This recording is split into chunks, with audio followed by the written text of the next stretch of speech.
BRS మాజీ MLA Peddi Sudarshan Reddy health condition serious గా ఉన్నట్లు తెలుస్తోంది. సికింద్రాబాద్ యశోద వైద్యులు ఆయనకు మెరుగైన వైద్యం అందిస్తున్నారు.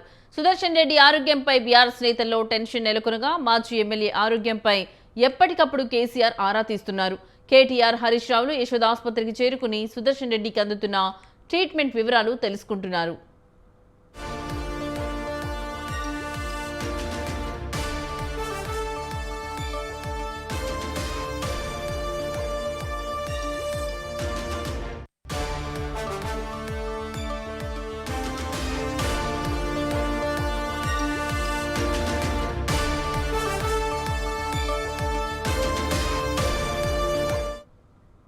సుదర్శన్ రెడ్డి గుండెపోటుకు కారణంగా తీవ్ర అస్వస్థతకు లోనైన సంగతి తెలిసిందే. ఆయన హనుమకొండలోని నివాసంలో ఉండగా గుండెపోటు వచ్చింది. వెంటనే కుటుంబ సభ్యులు సుదర్శన్ రెడ్డిని వరంగల్లోని రోహిణి ఆసుపత్రి నుంచి హైదరాబాద్ తరలించారు.